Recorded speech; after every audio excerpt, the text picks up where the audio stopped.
Malawi Today.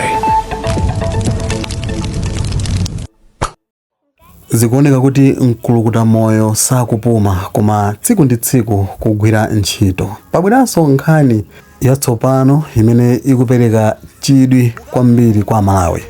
Anthu ambiri akuyamikira za nkhani imeneyi. Monga dzulo kapena dzana timakamba zokhuzana ndi kulesedwa kwa anthu ogwira ntchito ku chipatala kuti azikhala ndi zipatala. Pabweranso nkhani iyi imene Profesa Arthur Peter Mutharika mogwirizana ndi boma lake lakhazikitsa njira yatsopano yoperekera maripoti kapena kuti yoneneza anthu ogwira ntchito za boma. Nde akhazikitsa nambala ndithu imene anthu aziyimbira ku department imeneyi.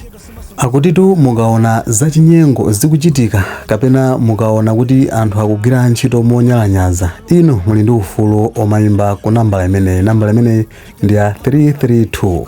Nde nkhani yonse ili motere. Tikawerenga chikalata chimene boma latulutsa ngati public notice, chikuyankhula kunena kuti introduction of toll-free national short code 332, akuti kukhazikitsidwa kwa nambala imeneyi imene izikhala ya dziko lonse ya 332. Nambala imeneyi akuti is for official public reporting line. Nambala imene muzikhala mukumapereka maripoti, mukumapereka mauthenga osiyanasiyana malingana ndi mmene zinthu mukuzionera malo aliwonse aboma amene inu muli, makamaka mukafuna kulandira chithandizo kumeneko. Nde ikupitirira kunena kuti the government of the Republic of Malawi is committed to promoting transparency, accountability and public service delivery across all ministries, departments and agencies, MDAs. Ndithu akuti boma ndi lozipereka poonetsetsa kuti pakuchitika chilungamo komanso ku kalondolondo omveka bwino pa nkhani yopereka chithandizo chake kwa mzika. Ndipo pamwamba pa zonsezi boma likuziperekanso poonetsetsa kuti anthu ali ndi mphamvu. Mphamvu zaperekedwa ku anthu. Ndipo chikalatachi mwachidule popitiriza kulongosola kwake chonena kuti mogwirizana ndi kuzipereka kumeneku, boma lakhazikitsa kodi imeneyi ya 332 kuti anthu azipereka maripoti osiyanasiyana pa kagwiridwe ntchito ka anthu amene amagwira ntchito za boma. Purpose of short code 332, kodi ntchito yeniyeni ya 332 ndi chani? Akuti short code 332 has been introduced to provide, akuti cholinga chenicheni ndi kupereka njira yophwekesesa kwambiri yotumizira mauthenga. Komanso mfundo number 2 akuti enable citizens to report poor services delivery in public institutions, kupereka kuthekera kwa mzika kupereka maripoti ku boma ngati anthu ogwira ntchito za boma akugwira ntchito mosakhala bwino. Ndipo mfundo yachitatu akuti ndikupanga promote accountability and responsiveness within government MDAs, ndithu kulimbikitsa chilungamo komanso kulimbikitsa udindo, anthu azidziwa udindo wawo makamaka mu government department. Ndipo mfundo yachinayi akuti ndi to strengthen participatory governance through direct citizens feedback, ndithu kuti nzika zizitha kutenga nawo gawo, kulimbikitsa nzika kutenga nawo gawo pa kayendesedwe ka dziko. Nde tikapita pa gawo lina ndili kukamba kagwiritsidwe ntchito ka dongosolo limeneli, how to use the service. Kakuti kagwiritsidwe ntchito kake ndikonena kuti dial 332 from any mobile networks in Malawi. Inuyo muzingotha kuyimba nambala ya 332 ku network ina iliyonse, kandi TNM kandi Airtel, mobile network ina iliyonse.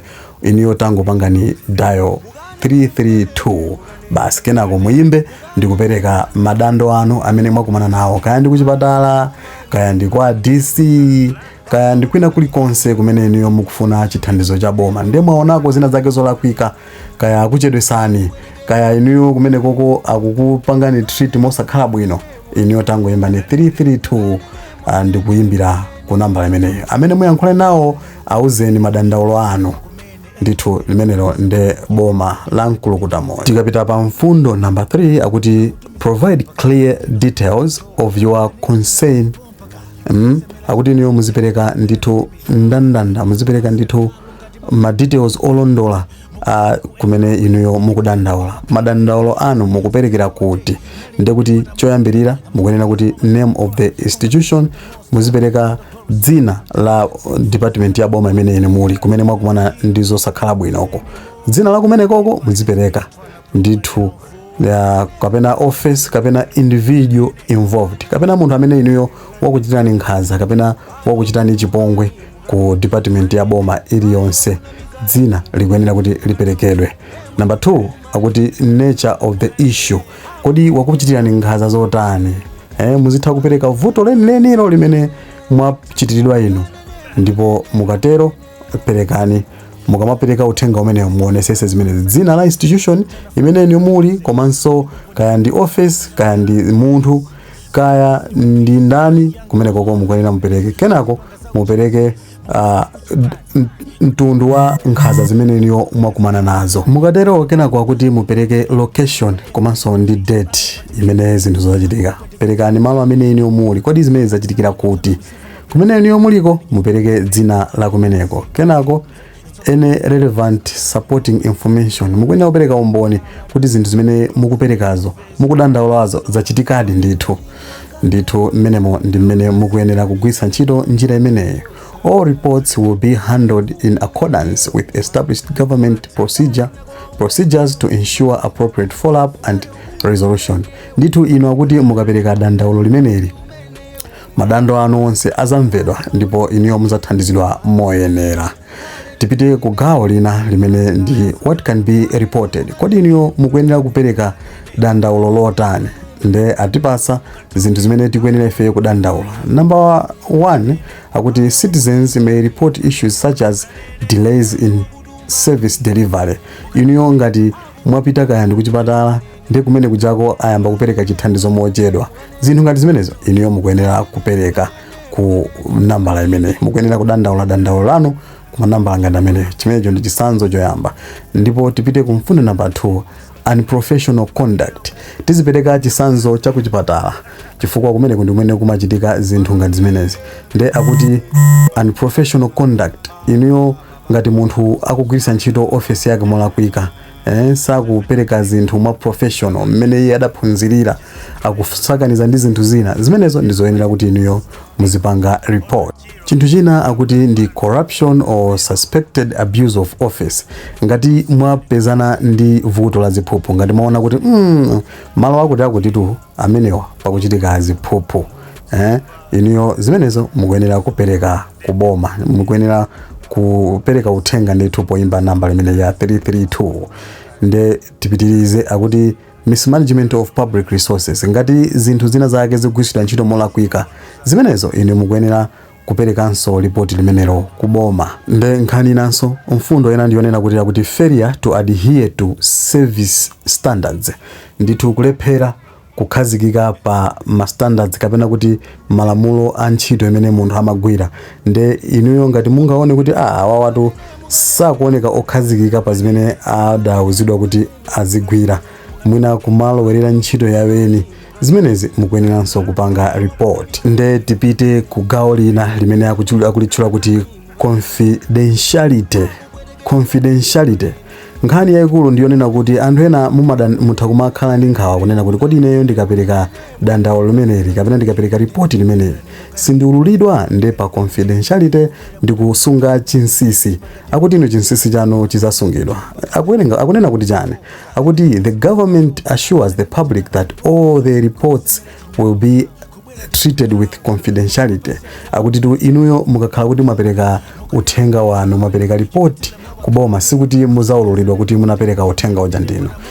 Boma likusimikizirani kuti chinsisi chizasungidwa kuti asakululeni kuti inu ndi amene mwapereka uthenga umene. Nde akupitiriza kunena kuti citizens are encouraged to provide accurate and factual information to facilitate effective action. Ndithu iniyo mukuyenera kupereka uthenga oona ndithu, musangopeka kapena kumpekera munthu wina aliyense kuti akhale pa mavuto ayi. Iniyo mukungoyenera kuti mupereke information yoyenerera kuti muthandizidwenso moyenerera, ndipo boma lizakuthandizani moyenerera. Nde pomalizira penepene mugawo lomaliza akunena kuti your voice matters, akuti the introduction of short code 332 reflects government's commitment to responsive governance and improved services. Ndithu boma pokhazikisa njira imeneyi akufuna kuti anthu kapena kuti nzika zikhale kuti nawonso zikutenga nawo gawo poyendesa boma limeneli. Nde zimenezo ndi zimene zikuchitika kunjaku. Boma la Mkulukuta Moyo silinabwere moyesa iyayi. Nkhani ndi imeneyo. Mukakumana ndi vuto lina lake pena pake tangoyimbani namba imene ya 332 ndipo iniyo muzathandizidwa moyenerera. Ero ndi mmene tikukambira pano pa Malawi lero. Nde chikalata chimenechi monga chikuonekera chikuchita kusonyeza kuti chachokera mu Office of President and Cabinet, ndipo amene wachisainira ndi Chief Secretary wa mu office imene amene ndi Dr. Justin J. Adak K. Saidi, ndithu Chief Secretary ameneyo. Ndithu zimenezo ndi zimene tinakubweretserani padakali pano kuti mudziwe zimene zikuchitika kunjaku, zimene zangochitika kumene. Kufikira nthawi ina tingoti mwakomanonse, tikumanenso mu video yosatira.